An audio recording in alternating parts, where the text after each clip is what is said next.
გასული საუკუნის 90-იანებში, 95-14-ში, 15-ში, 16-ში, შესაძლოა 17-ში და არ გამოვრიცხარო 18-შიც კი. ერთ-ერთი გაზეთის რედაქციაში დადიოდა ერთი კაცი. დამდიადაც მახსოვს ისეთი გრძელწვერა კაცი იყო. და ამ გაზეთის ქვეგაზეთში აქვეყნებდა სტატიებს, გვარს არა აქვს მნიშვნელობა. ამ კაცისა აქვეყნებინებდა სტატიებს იმის თაობაზე, რომ ხარაგალ ნუნისში მან და მისმა საძმომ აღმოაჩინა ნოეს კიდობანი. ოღონდ ეს ნოეს კიდობანი რაღაც ხის კონსტრუქცია კი არ არის, რამდენადაც მახსოვს. ხო, არის რაღაც ქვის კონსტრუქცია, მოკლედ რაღაც მღვიმეებია და იმ მღვიმეებს უწოდებდა თუ ბოლომდე უწოდებდა თუ შესაძლოა მისი მიმდევრები ახლაც უწოდებენ, არ ვიცი. ნოეს კიდობანს. მერე სუსტად არ მახსოვს, მაგრამ საუბრობდა, დასერჩვა შეიძლება პრინციპში, საუბრობდა რომ 12 თუ 13 თუ 14 ოთახი აღმოაჩინეს ამ მღვიმეებში და აი მე-14 თუ მე-13 თუ მე-15 თუ მე-17 ვერ გახსნეს, იმიტომ რომ ის რაღაც ამოქოლილია, მაგრამ აი როცა გახსნიან, იქ აღმოაჩენენ, იქ არის უთუოდ რაღაცა საგანძური თამარისა, შესაძლოა თამარის საფლავის დაბარ მეფის, რაღაც შუბი და რაღაც კივილები, ესე მახსოვს, კივილები და რაღაც ყვირილები და წივილები ისმის სწორედ იმ მღვიმის შესასვლელთან, რომელიც ამოქოლილია. აი იმ გაზეთს, რომელშიც ეს ყველაფერი ქვეყნდებოდა, საოცარი იმ ხანად, იმ პერიოდისთვის საოცარი ტირაჟი ჰქონდა. რა ითვლებოდა საოცარ ტირაჟად? გულახდილად გეტყვით, ითვლებოდა დაახლოებით ესე 40,000, 50,000. არ მახსოვს ეგზემპლარის ღირებულება 40 თეთრი თუ არ ვცდები 30 თეთრი. მაგრამ მოკლედ და რა ჯდებოდა საბოლოო ჯამში 10-12 თეთრი ჯდებოდა და იმ გარმინა თქვა რომ გამდიდრდნენ მეთქი ჩემი კოლეგები, ვინც იმ გაზეთის დანამატს უფრო ზუსტი რომ ვიყო გამოსცემდა, მაგრამ კარგა ხნის განმავლობაში სწორედ ამ ნუნისის სასწაულის თუ ნუნისის მღვიმეების თუ ნუნისის კიდობანის თუ ასე შემდეგ ამით საზრდოობდნენ, იკვებებოდნენ, ცოტა უხეში სიტყვა, საზრდოობდნენ. ეს კაცი, ეს წვერიანი კაცი და კიდევ სხვები, რომლებიც მას დახვებოდნენ ხოლმე, მე მაშინ 23-24 წლისა ვარ და გვერდით მაქვს რედაქცია. ჩემი ოთახი არის აი აქ, ჩემი რაღაც რედაქცია და აი ერთი ოთახი გვაქვს თუ ორი, არა აქვს მნიშვნელობა და აი იქით კი არის 3 თუ 4 ოთახი, სადაც ეს რედაქცია შეგრებული არის მეორე დანამატისა ამ გაზეთის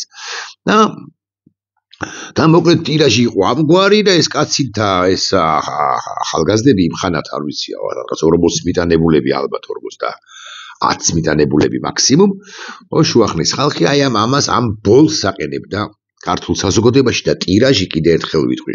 ჰქონდა ეს ის პერიოდია, როცა Facebook და ინტერნეტიც არ არსებობს, ტირაჟი ჰქონდა საოცარი.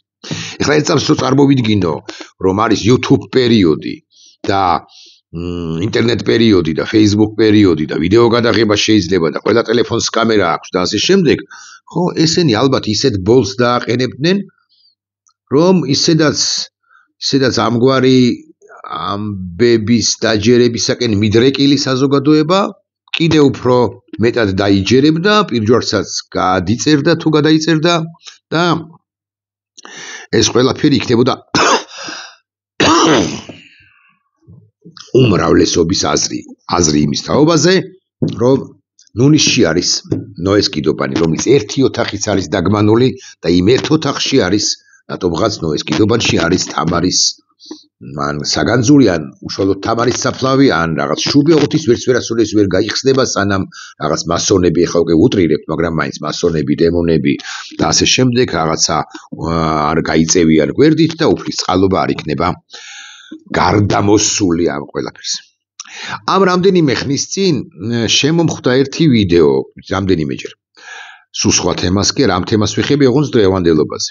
ამგვარ თემას ვიხები. შემომხვდა ერთი ვიდეო, რომელშიც ახალგაზრდა კაცი და კიდევ ჟურნალისტი და კიდევ გადამღები ჯგუფი, ალბათ 3-4 პირი დადის უფლის ციხეში. უფლის ციხესთან სისხლისფერი ყაყაჩოს წვეთი, ხო, გაგახსენდათ?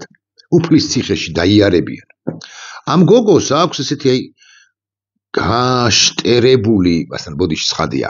მოკლედ გარინდული მზერა, უფრო ზუსტი რომ ვიყო და გაშტერებული რომ არ თქვა, გარინდული მზერა და უსმენს ამ გიდს არა, ისტორიკოს პირს, რომელიც მას და საზოგადოებას უამბობს უფლის ციხის თაობაზე. ისეთ ადგილებში დახყავს ამ კაცს, რომელმაც იცის როგორ ჩანს ყოველი მიუვალი ბილიკიც კი, ისეთ ადგილებშიც დახყავს, რომლებშიც ჩვენ ვერ მოვხვდებით. ჩვენ არ ვიცით ეს ადგილები უფლის ციხეში ავდივართ, ნახულობთ, ტრადიციული მარშრუტებია, ხო, ტრადიციული გზაბილიკებია. აი ამ კაცს დახყავს ეს გოგო ყველგან, ბევრგან, დრონი აფრინდება ხოლმე, დრონიდან გადაღებული კადრია იქ რაღაცა კლდე არის, კლდიდან ჩასახედია და ასე შემდეგ. და ეს კაცი, ახალგაზრდა კაცი და როგორც ჩანს რამდენიმე სერია, ხო, რამდენიმე ვიდეოა. ეს კაცი ამ გოგოს და შესაბამისად საზოგადოებას, ჟურნალისტად წოდებულს და შესაბამისად საზოგადოებას უმტკიცებს ჭყალებში, რომ უფლის ციხე არის იერუსალიმი და აქ დადიოდა, აი იმ ბილიკზე დადიოდა იესო ქრისტე. არ მახსოვს, კი არა, არ შემხვედრია ვიდეო იმის თაობაზე, რომ გოლგოთაც იქვია, სადღაც, მაგრამ არ გამოვრიცხავ, რომ ამას ამტკიცებენ, ოღონდ გადაღების ხარისხი, ეხლა მე ხო ტელევიზიაში ვმუშაობ, მე ხო ვიცი, ხა შეიძლება სახელწოდებები არ ვიცი კამერებისა, მაგრამ ვიცი, რომელი კამერა არის უკეთესი და თანამედროვე და უფრო თანამედროვე და ასე შემდეგ, ხო? რაღაც რა ლინზა სჭირდება და რა გამოსახულებას რა გაძლევს. კვლავ ვიმეორებ, სახელწოდები, ბრენდებით შესაძლოა არ ვიცი, მაგრამ აი რაღაც დაელაპარაკები რამდენიმე ცნობილ ადამიანს და მცოდნე ადამიანს იქ, ჩემს ტელევიზიაში ზურა ალავერდაშვილს ასე მაგალითად ან ობობას ხო თემურ გოგოლაძეს და გეტყვიან რა თუ არის იმაინც და მაინც. ბევრს კიდე არა მარტო ამორს, მაგრამ მაინც. ხო? და ამათი გადაღების ხარისხი და განთავსებული ვიდეოების ხარისხი არის საოცარი. არ მინდა ვთქვა რომ ქართულ დააფინანსა, მეთქი არა, ამას არ ვამბობ. ხო არ ვიცი ვინ დააფინანსა, მაგრამ აი რაღაც ესეთი აი დიდი საკმაო დაფინანსება აქვს, იმიტომ რაღაც დრონი ააფრინე, ესე მარტივი არ არის. გადაღება დღე ესე ქვია, ხო, ძვირი ჯდება, ბევრი ჯდება. ეს ყველაფერი რატო გამახსენდა ახლა? გამახსენდა იმიტომ, რომ ბიზინა ივანიშვილი როგორი განათლების სისტემის შექმნა ფორმაქმნადობასაც აპირებს, სწორედ ამგვარ მითებზე იქნება ის, ანუ კვლევაზე, ცოდნაზე, აკადემიურ შემოწმებულ ცოდნაზე კი არ იქნება დაფუძნებული, გადამოწმებულ ცოდნაზე. არამედ იქნება სწორედ აი ამ მითების თავმოყრა თუ ქუთაისის უნივერსიტეტში, თუ მის ტექნოლოგიურ უნივერსიტეტში, თუ თბილისის სახელმწიფო უნივერსიტეტში, არ ვიცი, უკვე რო წაართმევენ კერძო მეპატრონეებს, რაღაც უნივერსიტეტებს და შენობებს იმ უნივერსიტეტებში, ან რაღაცა საბჭოთა ნომენკლატურა პროფესურას რო დააბრუნებენ სხვადასხვაგან, ილიას უნივერსიტეტში ასე მაგალითად, აღადგენენ რაღაც ფაკულტეტებს თუ უნივერსიტეტებს დააბრუნებენ, ხელახლა შექმნიან. აი ამგვარ ბოდვებზე იქნება დაფუძნებული, ესე ვიტყვი, მენცარისეული, ბიძინა მენცარისეულ ბოდვებზე, თემაზე როგორ ეხუტება, ან რა ენერგია აქვს ბაობაბის ხეს, თუ მას ჩაეხუტები, თუ არ მოგიკვდება მაინც და მაინც. და რამდენად აუცილებელია ბიძინას დენდროლოგიურ პარკში სიარული და თვალგასწორება, იქ შველები დაფრენა და არბიან თუ არ ვცდები და კიდევ რაღაცები არის, ხო? ხო, რამდენად აუცილებელია რომელიმე ხესთან ჩახუტება, იმისთვის რომ შენ მეტი ენერგია მიიღო, ან რამდენად აუცილებელია სწორედ აბასთუმნის ან ბორჯომის ხეობის ასე მაგალითად კურდღლის ხორცი და აი არამცდარ შემთხვევაში აღარ ვარგა თის გადაღმა მონავარდე თუ მორბენალი კურდღლის ხორცის შეწვა, იმიტომ რომ ის ღვიძლს აზიანებს და აი აბასთუმნური კურდღელი კი გარდაულად კარგია და აუცილებელია. ამ ყველაფერს მე ვუტრირებ ცხადია, მაგრამ ჩვენ ამისაგან საბოლოო ჯამში შორს არა ვართ. არა ვართ, იმიტომ რომ ბიზნი და ივანიშვილი აი ამ მითებზე, ამ ყველა და მითოლოგიებზე და აი ამ სიგიჟეებზე აფუძნებს განათლების სისტემასაც. ამ ყველაფერს ცხადია ზურგს გაუმაგრებს საბჭოთა ან პოსტსაბჭოთა ნომენკლატურა, წითელი ან პოსტსაბჭოთა წითელი ინტელიგენცია, მეცნიერებათა აკადემიაში მოყრილი ძველგაზრდები და უნივერსიტეტებში განფენილი, მათ შორის თბილისის სახელმწიფო უნივერსიტეტში განფენილი ახალგაზრდა ძველგაზრდები, ახალგაზრდა ბოლშევიკები. და ისინიც რასაკვირველია ბჭყალებში დაგვიმტკიცებენ იმას, რაც გიამბეთ და რა გვარობებიც ახლა მე თქვენ გიამბეთ და ტაშით შეხვდება უმრავლესობა, რაც არ ეყოფათ იმას დაბუსტავენ და გვეტყვიან, რომ 880,000 იწონებს ამ პოსტს და შესაბამისად უმრავლესობაში ხართ ჩვენ და აი ამ უმრავლესობის წინააღმდეგ მიდიხართ. მივდივართ უმრავლესობის წინააღმდეგ. რას გავხდებით და რას გამოვრჩებით და რა გამოგვივა, ეს არ ვიცი. მაგრამ მივდივართ აი ამ ძირითადი დინების, მეინსტრიმის, ამ ძირითად დინებაში მოქცეული ნიაღვარ კალაპოტში მოქცეული დინების, ნიაღვარის წინააღმდეგ. ნიაღვარისა, რომელსაც უვიცობის ნიაღვარი ჰქვია. ნიაღვარისა, რომელსაც კრიტიკული აზროვნებისაგან დაცლის წინააღმდეგ მიმართული ნიაღვარი ჰქვია. დიახ, ჩვენ ბიზნი ივანიშვილს უნდა რომ ჩვენ გაგვაუქმოს, მათ შორის გაგვიუქმოს ეს კრიტიკული აზროვნება. მეთქი ეს წინა ბლოკშიც თქვი. თქვენის ნებართვით ახლა მე შევცვლით თემას და თავდაცვის უწყების ხელმძღვანელის ირაკლი შიქოვანის ერთ ვიზიტზე გაგიმახვილებთ ყურადღებას. თითქოს არანაირი კორელაცია იმასა და იმას შორის, რაც ახლა ვილაპარაკეთ, რასაც ვილაპარაკებ, არ არის. კვლავ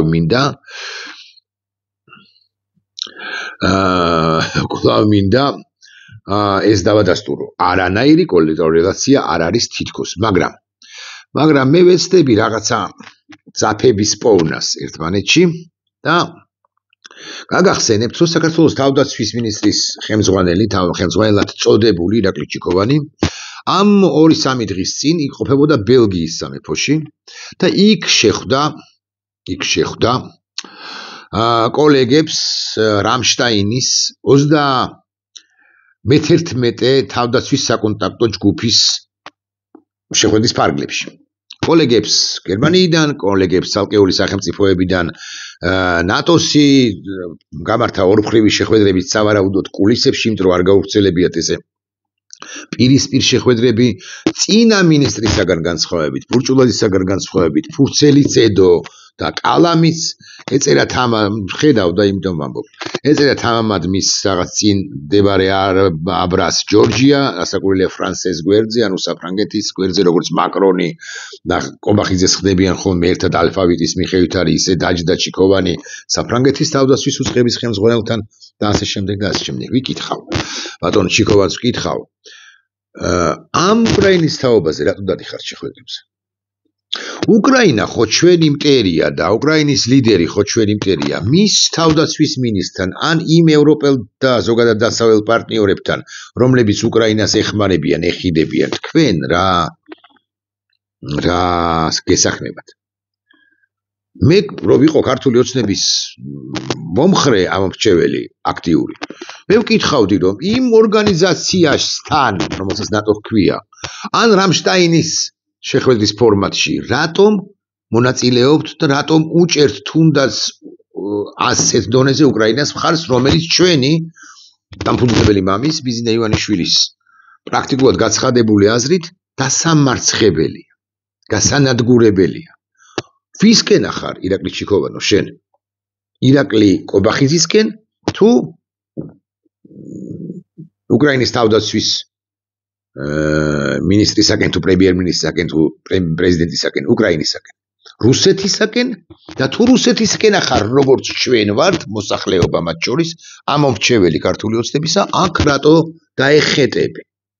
მე რომ ვიყო კვლავ ვიმეორებ ქართული ოცნების ამომრჩეველი, ამ კითხვით უთუოდ მიუმართავდი პირს, რომლის შესახებაც მეც ამომრჩეველს ქართული ოცნებისა თუ ასეთი ვარ და მის მიმართ კრიტიკულად განწყობილებსაც ჰქონდა ინფორმაცია იმის თაობაზე, რომ ხვალ არა ზეგ არა მაზეგ გარკვეული პერიოდის შემდეგ შეიძლება სწორედაც რომ ირაკლი შიქოვანი დაანიშნონ თუ დაენიშნათ პრემიერ-მინისტრად. არა, ირაკლი ჩიქოვანი რაღაცი დადის, ცოტა ირონიას გაურიოთ, ხო რაღაცი დადის რამშტაინის ფორმატის შეხვედრებზე მისი პრემიერ-მინისტრობის ალბათობა შემცირდა კი არა გაუქმდა, იმიტომ რომ ბიძინა ივანიშვილი ცხადი არ დანიშნავს მას თავდაცვის მინისტრად, მაგრამ საერთოდ რატო თანამშრომლობ დასავლეთთან კვლავ ვიმეორებ, მე რომ ვიყო არა მარტო ამომრჩეველი, არამედ ვიყო ქართული ოცნების ლიდერთა შორის ან სპიკერთა შორის, ასე მაგალითად გოგა ხაინდრავა, რომელიც დღენია და გვიმტკიცებს იმას, რომ ჩვენ უნდა დავამთავროთ მოძრაობა ნატო ევროკავშირისაკენ, ამ კითხვას გოგა ხაინდრავას ადგილას მე დავუსვამდი ირაკლი ჩიქოვანს, რომელსაც ის გოგა ხაინდრავა მას ირაკლი ჩიქოვანს ცხადია იცნობს და იცნობს ძალიან დიდი ხანია, რამდენი წელია 2008 წლიდან რამდენადაც მე ხვდები კი არა მახსოვს. დრო 2008 წელს გააქტიურდა ირაკლი ჩიქოვანი, ირაკლი ალასანიას გუნდში იყო თავდაცვის ყოფილი მინისტრისა და აქვე ვიტყვი რომ ჩემი აზრით მას შემდეგ რაც ირაკლი ჩიქოვანის აზრით ირაკლი ალასანია ფრიად უსამართლოდ მოექცა მას 2016 წელს თუ არ ვცდები კი არა არ ვცდები, როცა პარტია პრაქტიკულად დაიშალა თავისუფალი დემოკრატებისა და ირაკლი ჩიქოვანმა მართლაც გვიან გაიგო პარტიის დაშლის თაობაზე, ამას დადასტურებულად გეუბნებით, მე მგონი გაზეთის ფურცლიდან თუ საინფორმაციო სააგენტოს გვერდიდან და მიიჩნია სამართლიანად რომ მას არასწორად მოექცნენ, სამართლიანად ხაზს უსვავ, ეს თავდაცვის მინისტრად მისი ყოფნა წასვლა ერთგვარი შურის ძიებაა ირაკლი სწორედაც რომ ირაკლი ალასანიას. ეს ჩემეული ინტერპრეტაციით ან ჩემი აზრით. მაგრამ ახლა ჩვენ ხო ირაკლი ალასანიაზე არ ვლაპარაკობთ, ჩვენ ვლაპარაკობთ სწორედაც რომ ირაკლი ჩიქოვანზე, რომელიც ასე უნდა ვთქვა, სულ მიყიდული გახდა, ამ შემთხვევაში სულს გულისხმობ, სულს spirits ხო სულს და ასევე თუ გნებავთ განვაგრძობ ესე ვთქვი, სულ მიყიდული ყოფილა ქართულ ოცნებაზე, მაშინაც კი, როდესაც ხსენებული ირაკლი ალასანიას პარტია სხვებთან, უშუალოდ ირაკლი და სხვები გამოდიოდნენ და ყვიროდნენ აღარ ღირს ამათთანო და გახსოვთ თქვენ, რომ მიუხედავად იმისა, რომ ამას ყვიროდნენ, ეს იყვირეს, ირაკლი ღარიბაშვილს შესძახეს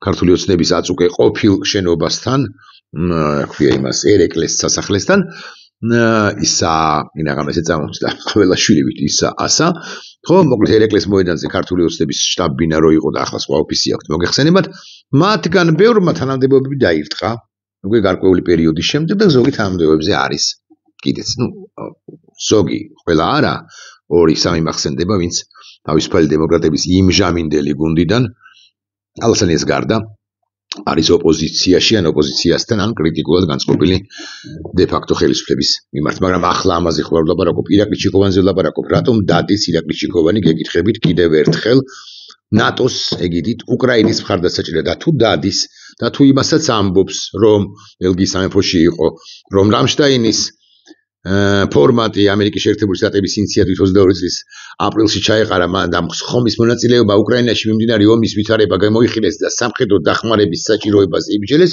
ჩვენ სამხედრო დახმარების საჭიროებაზე რატომ მსჯელობთ საერთოდ, აპირებთ დაეხმაროთ უკრაინას სამხედრო თვალსაზრისით, სამხედრო სფეროში, იარაღს რომ არ მივცემთ გასაგებია. ეგრა მაგის პასუხია და ამ ბურჭულაძის მინისტრობის დროს უკრაინელებმა ითხოვეს, ახლა მე აქ უშით მაღალი წნევა მქონდა და აქედან გამომდინარე სრულიად შემთხვევით ეს წნევის საზომი ჩემს გვერდით დევს და უკრაინელებმა ითხოვეს ნაღმების აღმომჩენი, ეს რო ადებ და მე წივილ-კივილს რო იწყებ, ნაღმების აღმომჩენი აპარატურის გადაცემა, გთხოვეს ქართულ მხარეს 2 წლის წინ და შეიძლება 2.5 წლის წინ. აი, ღარიბაშვილი როა პრემიერ-მინისტრის პერიოდია. და ბურჭულაძე კი თავდაცვის უწყების ხელმძღვანელი. დელტა აწარმოებს თურმე ამას და დელტას აქვს რაღაც მარაკში, რაოდენობას არ აქვს მნიშვნელობა, პირობითად ლაპარაკობ რაღაც 800 ცალი. უკრაინელებმა ითხოვეს ძალიან ცოტა, იმიტომ რომ ნაღმების განაღმვა ჭირდებათ ამ ტერიტორიისა. და გარკვეული ტერიტორიისა და ყველგან ეძებენ ამგვარი იარაღსაც კი ეს არ იყოს ლეტალური იარაღი, რომელიც რუსებს კლავს რა. ქართულმა მხარემ გაგიკვირდებათ და ჩიქოვანმა ეს ალბათ არ იცის. ქართულმა მხარემ თანხმობა განუცხადა, ქართული ოცნების მხარემაც კი დადასტურებულ ინფორმაციას გეუბნებით. უთხრა რომ ოკეი, მოგცემთ.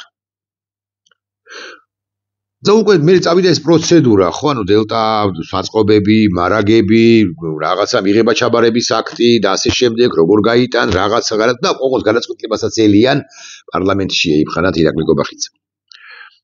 და მამუკა მდინარაძე თუ ირაკლი კობახიძე გამოხტა. და ირაკლი კობახიძემ თუ მამუკა მდინარაძემ იმ დღეს, როდესაც აი პრაქტიკულად უნდა შემდგარიყო გადაწყვეტილება უნდა შესულიყო ზალაში და პრემიერ-მინისტრი აკი ღარიბაშვილსაც უნდა გამოეცხადებინა, რომ აი ვაძლევთ. ან არ გამოეცხადებინა, მაგრამ რაღაც განკარგულება გამოეცა. ირაკლი კობახიძე მამუკა მდინარაძემ გააკეთეს განცხადება და სხვებმაც, რომ ამის გაკეთება არ შეიძლება, რომ ეს არის ომში ჩართვა საქართველოსი პრაქტიკულად. ირაკლი ჩიქოვანმა ამის თაობაზე არ იცის, მაგრამ ირაკლი ჩიქოვანს ვუბრუნდები კითხვით. უბრალოდ ქართული ოცნების ამორჩეველი რო იყო, ვკითხავდი, რას დაეხეტები ირაკლი? ოდიში, ასე რომ მოგმართავთ. რამშტაინის ფორმატის შეხვედრებში. ოღონდ ამ კითხვით მე მიმართავდი ამერიკის შეერთებულ შტატებსა და ბრიტანეთსაც, რომლებიც არიან რამშტაინის ფორმატის ინიციატორები, განსაკუთრებით შეერთებული შტატები, რას ეძახით ამ რუსული ოცნების წარმომადგენელს, ირაკლი ჩიქოვანს. მისი მარჯვენა ხელები და მარჯვენა ფეხები დღენიადაკ იმით არიან დაკავებულნი, რომ დასავლეთ ზოგადად, კონკრეტულად შეერთებულ შტატებს, ევროპას, უკრაინას დამატებით ლანძღავენ და რა ხდება? რატომ?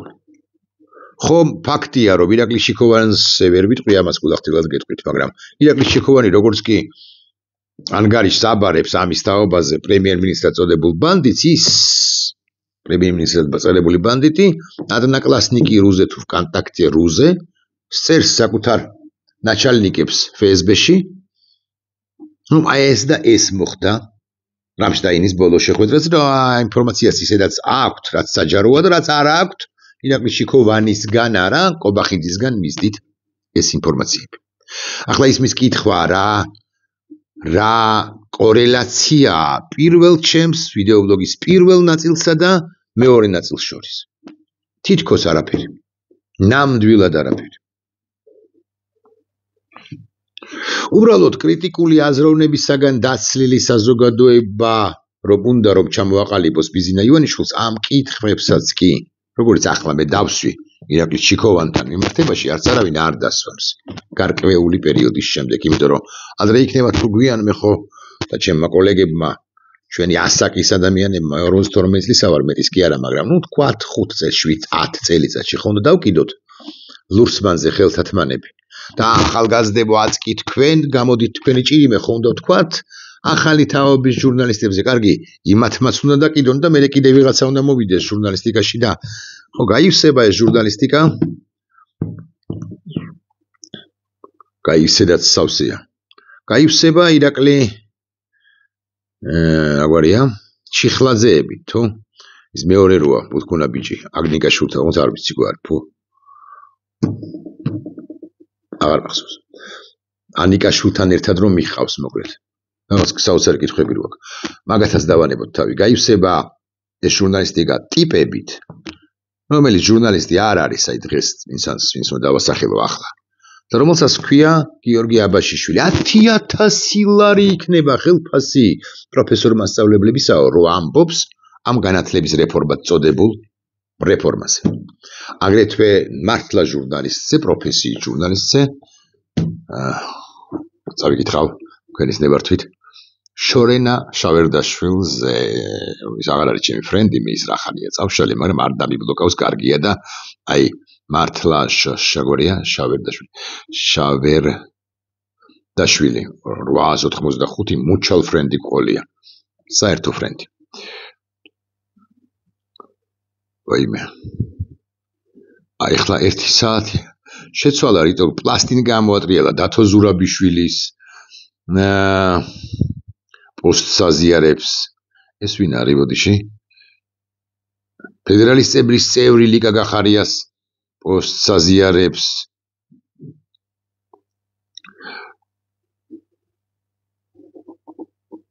რაღაცათი მე ვიცი ემხრობა იმის პოსტს აზიარებს მაგრამ 20 საათის წინ თქვა მე აქ ამგვარი სიტყვა რას მოვესწარი საღამოს საინფორმაციო გამოშვება განათლების რეფორმის ანონსით დაიწყო. განათლების რეფორმის ანონსი, კი არა, განათლების ეს ეგრეთ წოდებული რეფორმა ჩამოაყალიბებს პირებს, რომლებიც ამას მოესწრნენ, ანუ კონფორმისტებს და კიდევ ერთხელ კონფორმისტებს. რა უნდოდა ირაკლი ჩიკოვანს?